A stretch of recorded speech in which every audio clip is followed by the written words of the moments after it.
Hi, magandang tanghali. Gusto ko lang i-clarify sa Tibud sa Katibawasan Multipurpose Cooperative at sa mga kasamahan dito sa Century Pacific Foods Incorporated sa Zamboanga ang mga nakikita ninyo tungkol sa akin. Actually, may nakapagsabi sa amin na nagkausap daw kami at nagkita at nagbigay pa daw ako ng advice like April 11, 2024 dito mismo sa Tibud Satellite Office sa loob ng planta ni Century.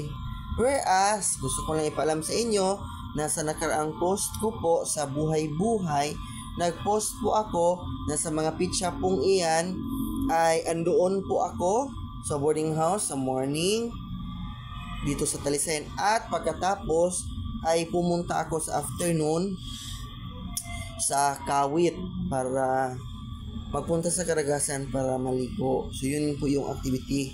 So hindi po ako nagpunta morning and evening po sa pitsa na yan. So sino kaya yung kumausap sa iyo, ate? Hindi ako yon, o baka ibang tao. Wala po si JR sa planta sa panahon na yan. At saka nung sumakay na naman ako ng motor, nagsabi siya sa akin nung papauwi ako sa Kawit na dati daw niya ako sa Tulungatong. No, bakit sa Tulungatong? Hindi man ako taga Tulungatong. So nung nakausap kami, sabi niya sa akin na palagi niya ako nakikita doon sa Tulungatong sa isang purok, na doon ako nag-aabang ng sasakyan at doon talaga ako naghahintay. Palagi akong andoon nakatambay sa area na yon. Gusto ko lang linawin po na nakapunta po ako sa Tulungatong last time.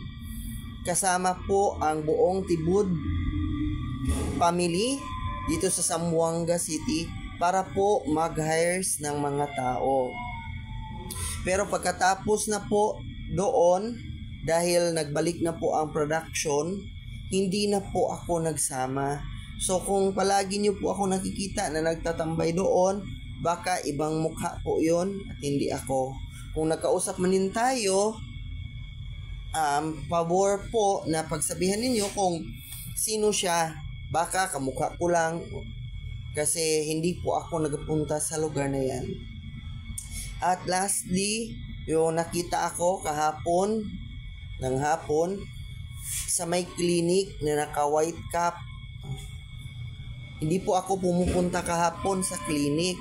Ang pinuntahan ko po ay Great Hans Satellite Office sa may gilid ng kantin kasi meron kami pinag-uusapan ng city officer nila at pumunta ako doon sa kantin. So hindi din ako nag-robing sa time na yan kasi morning po ako nag-robing kahapon. So wala po or hindi po ako ang nakikita doon, lalo na sabi ni Ma'am Inchil na ako talaga kaya bigla niya akong tinawagan. Bumalik po ako sa satellite office kasi may naghihintay sa akin na tao na magpasok sa night shift at saka nagpatuloy ako sa timekeeping ko at nagbigay na nga ako ng apparels. So kung sino po ang mga nakakita sa akin, yung mangyari man ang ganitong insidente, please paki-message ako sa personal at tanungin po ninyo ako, message Facebook page ko at saka kumpronta nyo talaga at tingnan kung ako ba talaga yon, kasi hindi po talaga ako yung mga nakikita sa mga sinasabi ng tatlong tao. Hindi man sa tinatakot ko po kayo, nais ko lang ipaalam na hindi po talaga ako yon.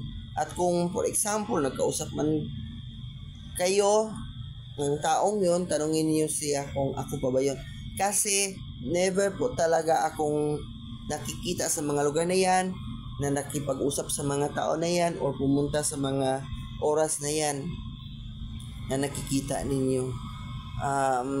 Nais lang na ipaabot sa inyo na tayo ay magdarasal palagi at magtiwala sa Panginoon kasi ang Allah, siya lang ang may alam, ang Diyos sa ating buhay. At saka yun na, minsan nakakatawa na bakit may nakakita sa akin na hindi naman ako nagpunta doon. Hindi po yun si GR. Alamin ninyo kung sino po yun, basta hindi po talaga ako. Baka na malikmat na lang po kayo or ibang tao lang po yun. Maraming salamat.